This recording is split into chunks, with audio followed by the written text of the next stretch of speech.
debate on a health care plan. They can only afford to lose 2 votes. There have been at least 3 Republicans over the past week who have said that they can't move to proceed to start debate. So we'll see if they've changed their mind as they've consulted with Republican leadership. The other big question is what they will be voting on. Senate Majority Leader Mitch McConnell has said that today's vote will be a procedural vote to start debate on a measure, but after that, it's unclear whether they're going to be voting on a plan to repeal and replace or just a plan that will simply repeal. So a lot of big questions that still have to be hashed out as a vote is expected at some point this afternoon. So what are we to make of John McCain getting out of his hospital bed and flying to Washington, D.C.? Well, Senator McCain is certainly coming back in dramatic fashion, not completely unexpected for someone like the Arizona senator. He's expected to be a yes vote on the motion to proceed. So that's at least one big boost for Republicans since they can only afford to lose 2 votes. But right now, it's unclear whether they're going to have those votes.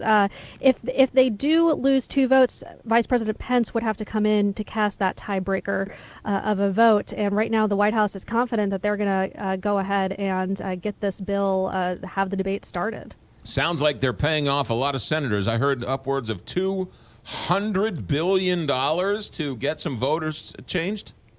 I hadn't heard of those numbers, but we do know that there have been constituents who have been pushing their members against voting for this plan. Also, there's some who have been trying to push them to vote for the plan. But Senate Majority Leader Mitch McConnell, over the past 24 hours, has been meeting privately with many of the lawmakers who have expressed skepticism about the plans. You've also had Vice President Mike Pence, who was up here on the Hill talking strategy with McConnell yesterday. And then President Trump, over the past week, has been really ramping up the pressure on Republicans, telling them, you've been campaigning on this for the past 7 years. This is what you've promised. Now's the time to actually step up to the plate and get something done. When are the rest of us, when's this vote going to take place, and when are the rest of us going to know what they're actually voting on?